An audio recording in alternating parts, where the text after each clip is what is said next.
This is a, what about the Kama Sutra and Vatsyayana, as I told you. Koga Shastra is the greatest textbook on esotery. I mean, what is that? Not on esotery. That is the only word that comes in my mouth.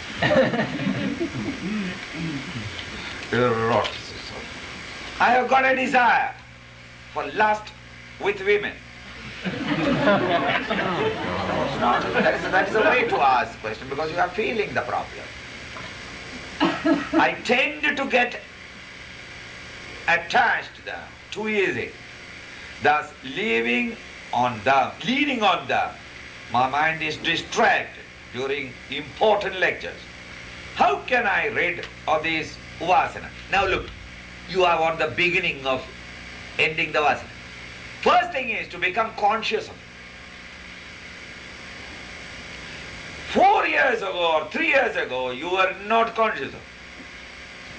People said that what a foul, fiendish animal you are, a wolf man. And you didn't believe it. You thought that the world is jealous of you. Now you have started feeling that your mind has got mental edema. The mind has become bloated. Its subtlety gone. Its sensitivity is going. You are restless. My dear sir, you are the beginning of leaving the sadhana. Now what you have to do is only a little intelligent thinking. You have got a mountain of experience, mountain of data. Sit down quietly and look back all the data, all the incident of that girl, this girl, this girl, this girl, because you know you have been a seed bull in the society.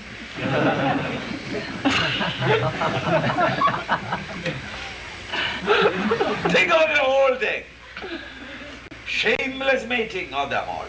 Now, analyze. Don't say immoral. Don't worry. From your standpoint, it's all moral. Because you are an animal. And from the animal standpoint, breeding is moral. Now, don't have a prejudice against it because you are immoral sinner. You are not. Evaluate. What did you get out of them all? And how much you put into it? If you've got half an ounce of grey matter in your head, and you know how to use it, you will love to admit that you have been a sucker in life. All those girls made you a sucker. Would you like to live and continue that self-insulting life? Or that so-called women whom you approach with lust, they are laughing in their sleeves for making a sucker of you. Have you not got dignity of man? Would you still go after them? Think.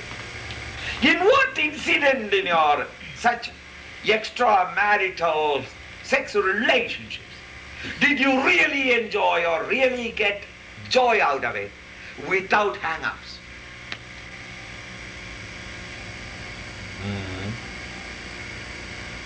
Never can you do. You have got a human mind. Unfortunately. Lot of hang-ups, lot of problems. It lingers on. Even after years, it tugs at your heart. It's not worthwhile. So that when thus you realize, in your own wisdom, nobody else can persuade you for it. You realize it.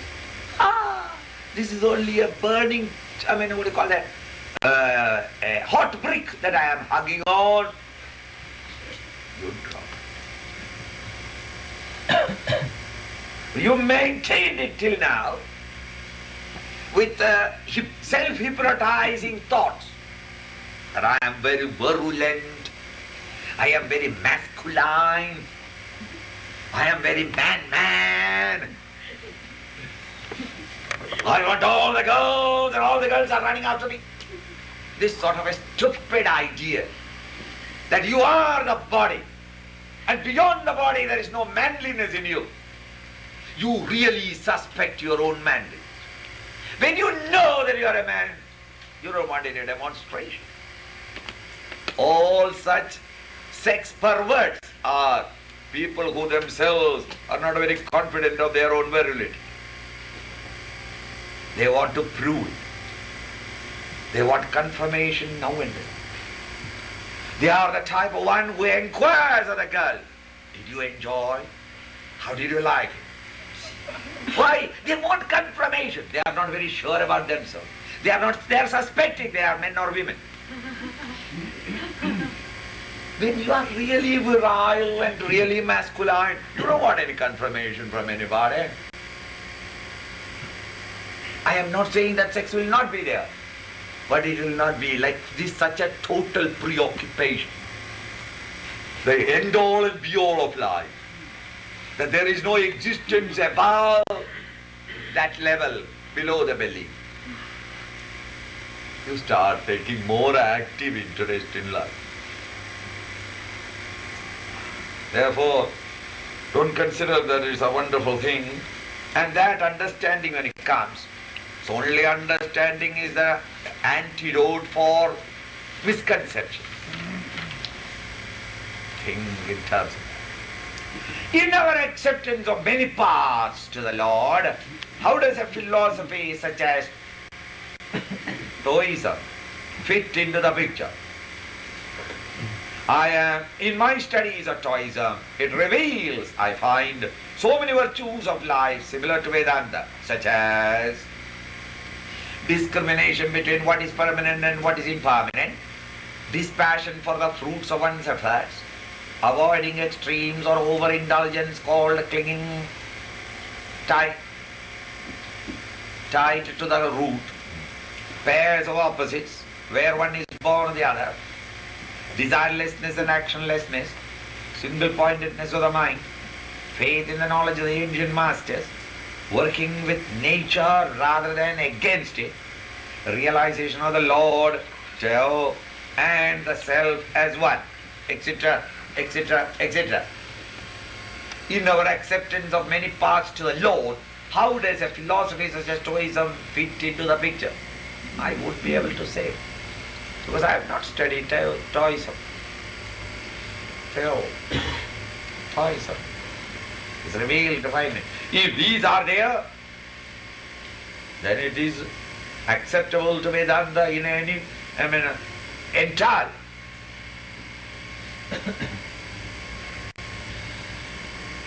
How does a philosophy such as Taoism fit into the picture?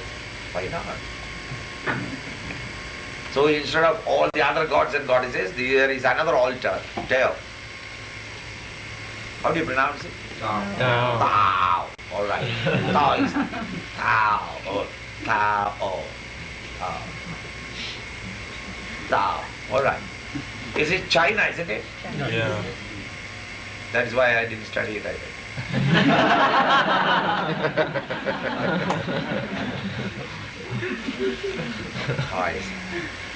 I didn't study it. I can't tell you please, because where does the Taoism come in the philosophy? I don't know. Because I don't know half of it. That is half of the question I don't know. What is Taoism?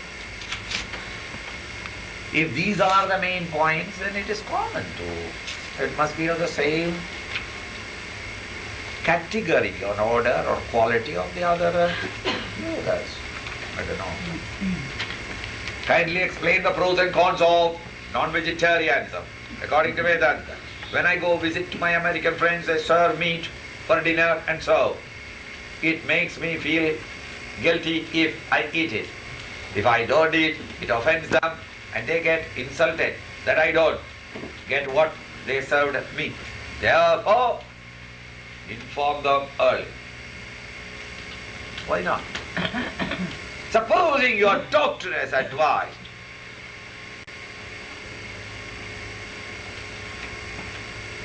to take a pure vegetarian food for the next 3 months, and your American friend invited you, what will you say? My friend, I would love to come. I may come there and drop in, but don't expect me for the dinner, because I am under treatment. I've got special diet now. I'm not allowed, then slowly. I'm not allowed to take meat, and I can't stand the sight of you taking meat when I'm not allowed. I can take only vegetables. Would you mind if I bring the vegetables and share your table? What is the matter? Under those circumstances, will they not allow? If you are special, if they are so anxious for your companionship, why not? And but if they invite, and I say that I am a vegetarian, and still they invite, and then on the table they expect you to take meat, plainly tell them, my stomach is not a sepulchre. It's not a tomb for dead bodies. It's a sacred thing. I kept it sacred so long, and I don't propose to make my tummy a place for keeping dead stuff.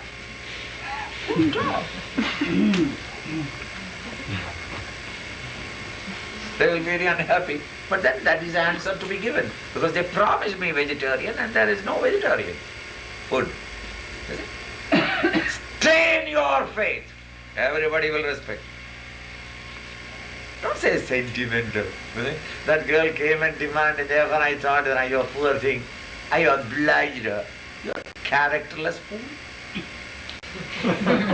No! If she said that, you advise her, cool her down, be a great friend and brother, and take her safely out. And then learn, see that her respect for you. It's all excuses. Americans called you to. Therefore, if the American comes to my house in India, should I make meat for him? This is my way of living. Share. You are welcome to share my way of life. And if you don't like vegetarian, finish your dinner and come. Shall I have a cup of coffee today? That's all. How can you force anyone to yield up his ways of living, his faith, his conviction?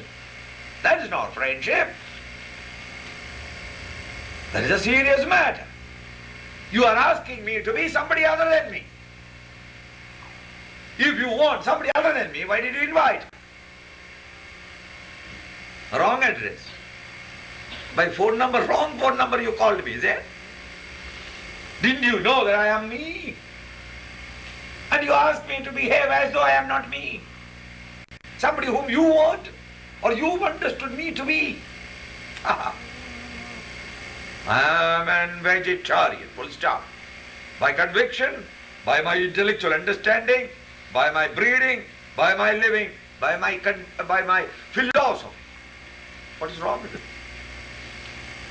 And if there is an American friend of yours who will be unhappy because you are not eating meat, it is not worthwhile his friendship. The world is big enough.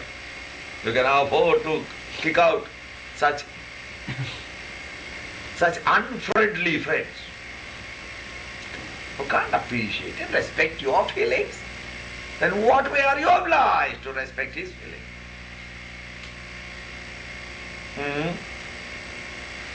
He cooked and I must eat. Why should I? Didn't you have got a responsibility of informing him. Don't say that I thought that he has understood. That is a mistake. Plainly tell him. Just as when you are booking your seat in plane, you also plainly tell him that, look, I want vegetarian. I am a pure vegetarian.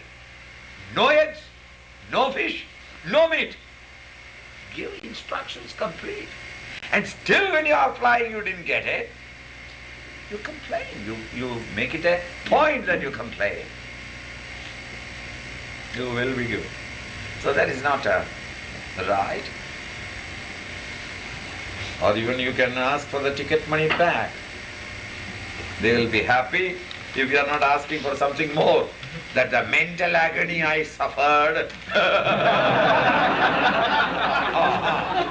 All through the flight, the mental agony, 1 million.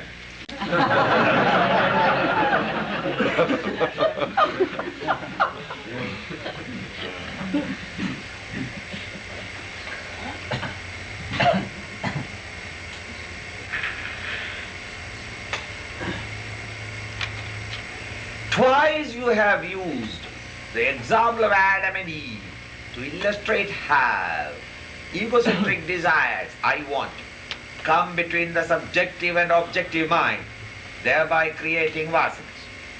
Is this the meaning behind the story of the fall of man in the Bible? What is the significance in the story of the tree of the knowledge of good and evil from which they ate? Is it not the condition of not knowing good and evil, an animal-like state of grace? For example, the tiger kills because it is his nature, knowing not good or bad. Now question 1. Twice you have used the example of Adam and Eve to illustrate how egocentric desires, I want, come between the subjective and objective mind, thereby creating vasanas. I might have. I remember clearly. Is this the meaning behind the story of the fall of man in the Bible? How can I say that? What is the significance of a statement in the Bible? How can I authoritatively say? You suggest this to a responsible, sympathetic, intelligent father and ask him, you are priest, can this be? Not that is this, but also will tickle it. Can this be the significance, father? You can ask. The rest is your estimation. To me it was a convenient mystic story that is available in the Bible and famous for my purpose in my hall, where we find, with which I can hammer into your understanding the significance of what I have been talking or represented in the chart, where the subjective and objective mind refers, and as a result of it many vasanas are created, and because of the many vasanas the children, the whole world of endless activities have started. It was convenient for me to communicate to you, to throw a bridge from my idea to your ideas. Therefore I made use of it. That is a privilege of a later generation to use the heritage of the past generation's knowledge. I used it, but I can't vouchsafe what is the significance of it in the Bible. If I were to read the Bible, I understand it that way. There may be more intelligent, more deep, more profound meaning and significance. You ask some father who is a specialist in Bible.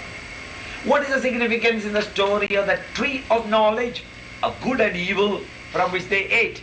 Is it not that idea of good and evil? Yesterday only I have been expounding. Probably you asked me the question a few days back. Yesterday only I told you.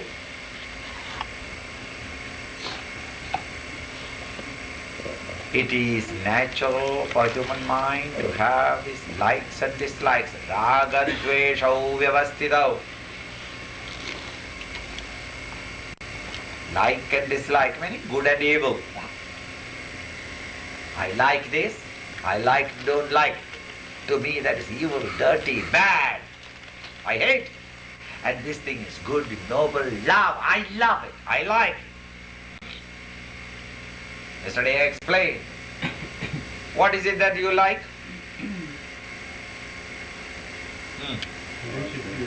I like that which is conducive to the vasana. I hate or dislike that which is against my vasana. So the fruit of knowledge, the fruit of the discriminative understanding because of the vasanas. Eat not, live vasana less, live ego less, live naked. The feeling that I separate from him, ego is created. With the ego, shame, etc. second thing. In the one, when you are not conscious of the body, your idea hitched on to the reality. Live as children of God. The moment they realize the distinctions, the ego has been crystallized. The ego cannot but get desires. So desire, thought agitations, body consciousness. There afterwards, the BMI must mate with OET to find the happiness. All these, the serpent whispers. The serpent in every religion is the ego, the lower mind. In Shiva it is represented that he has controlled the lower mind, not destroyed, controlled that. It has become an ornament for him. A man of perfection, his controlled ego is his own ornament. When he wants, he can use it. But the moment he wants to control it. In our case, this serpent is biting us, poisoning our life. In a man of perfection, the ego is so controlled that it is only an instrument of defense, not an instrument of self-annihilation. Thus in Shiva's neck you find a serpent with a hood turned outward. If you and I, our personality is to be explained, the hood turned inward, constantly biting me, poisoning me. My ego poisons me. Here the poison ego is only outward, etc. Is not the condition of not knowing good and evil an animal like? Yes. Not knowing, ignorance. In the case, is like an animal, you can't say that. Then we'll have to say that the chair is an ignorant or idiotic object. You can't say he's an idiot, because he has no instrument called intellect to say whether he's wise or idiot. In the case of the animal, the intellect is not there. When the intellect is not there, you cannot blame. It lives on instincts and impulses. Nature tells him what is good and what is bad for him. There is no ego in the animals. Therefore, the animals cannot develop vasanas. They can only exhaust.